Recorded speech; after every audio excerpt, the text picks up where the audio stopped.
So I'm going to start off with a couple of questions, get you engaged. I know it's been a long day, so I won't keep you too long. So first of all, hands up who uses the same password across multiple accounts, your email, your entertainment, your banking. Yeah, pretty much most of us do that. We maybe have one or two or three variations of that same password we use. So it's pretty common, and the hackers know that, and they exploit that. Now, who knows when the first computer password was used? Any ideas? So that was back in the mid-1960s.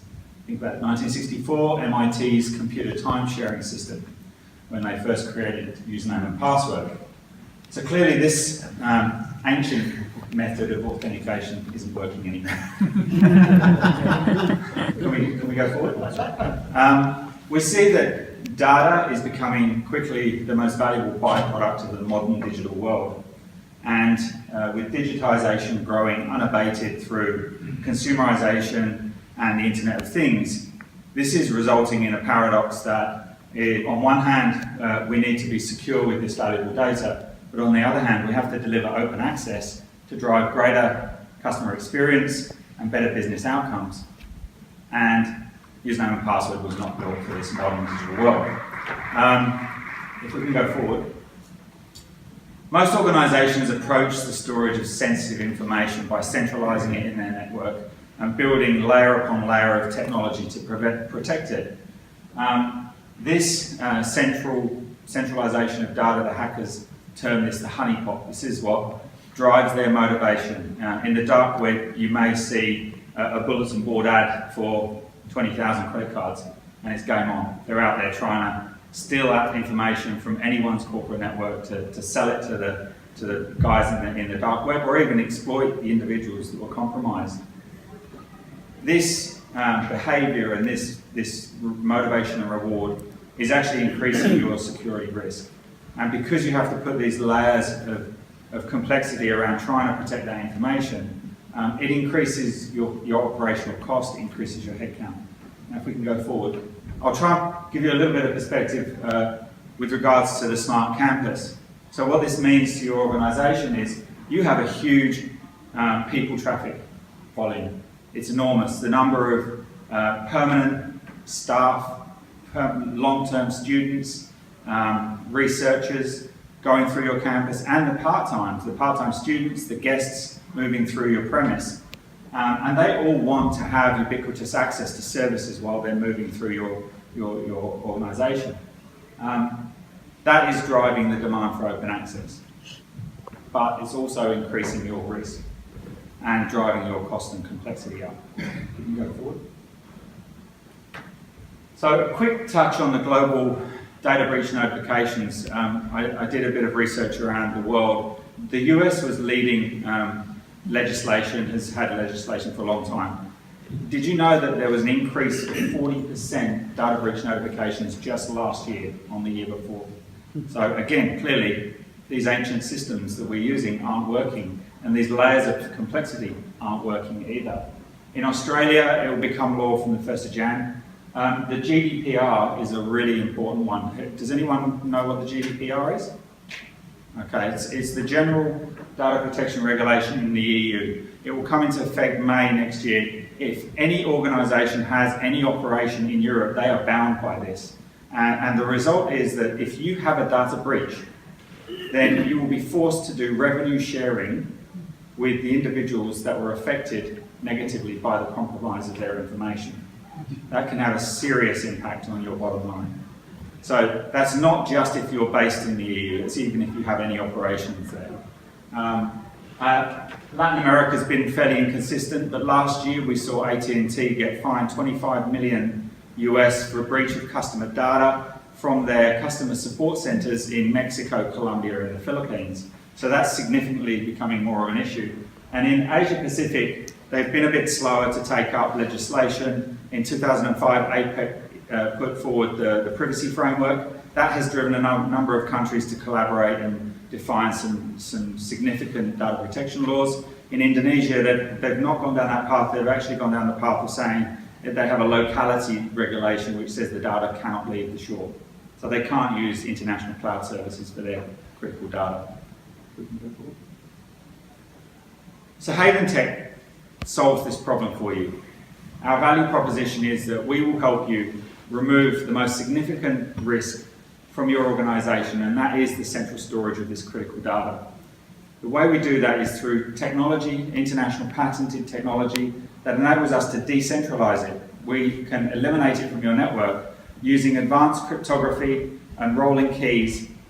We can actually distribute this information across your network, our network, and the end user's device, so it's never in one location. In doing that, we massively reduce your organisational risk. It has a huge impact. If you think about what happened with Yahoo and the number of users that got breached, 1 billion users, if they were using our Authenticate product and their network got breached, there is no way that 1 billion users could be breached. And I'll talk to you about Authenticate in a minute.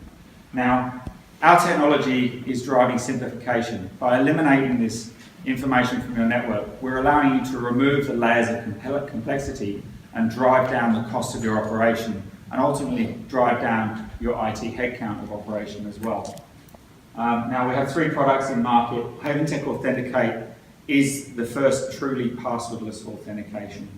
Now you might raise your eyebrows and say, oh, passwordless authentication. Most people have seen it, but it's actually in the guise of a mobile app that actually sits in front of the username and password. Did you know the majority of the banks in the world, while they let you log in with your thumbprint, that thumbprint actually unlocks your username and password, which is in the keychain, and sends it over the network. So that can still be compromised and stolen. Our technology allows you to eliminate the username and password from your network.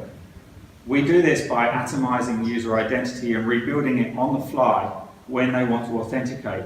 As I said, we use advanced crypto technologies, and we use a PIN. We enable the user to nominate a simple 4-digit PIN. They can use the same PIN on every single device for every single application, and it's highly secure. That PIN is never stored. It is actually never transmitted in its raw form. And we use that as a signature to help us reconstruct the crypto keys that verify the identity of both the device and the end user.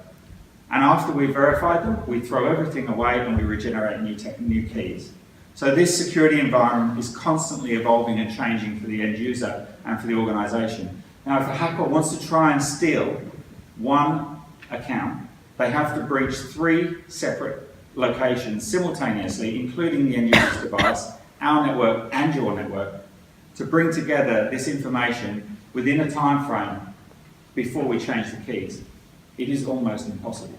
I won't say it's impossible, but it's almost impossible. We make it so hard to try and breach one account that the hackers are going to go somewhere else. So we're pretty excited about this. Our second product is Secure Wallet. We use a similar set of crypto technology and device fingerprinting technology from Authenticate, but this is a little bit different. It's not just a normal digital wallet. This is a wallet that enables us to encrypt and distribute any information.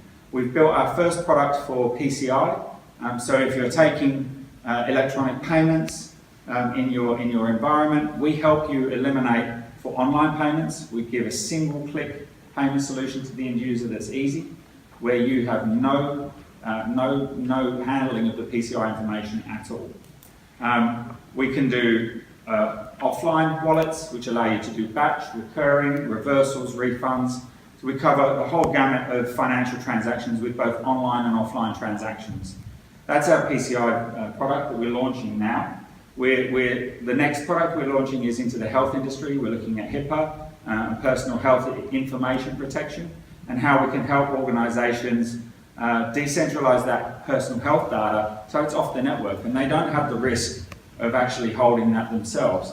And lastly, if you think about organisations that hold personally identifiable information such as social security card, driver's licence, passports, for maybe 100-point ID checks. If you're holding that in your network, that's another target, and we can help you distribute that as well with the wallet. We can move forward. It's just moving. Is it just moving? I'm not doing it. It's synchronized. That's fantastic. I think I might have timed it.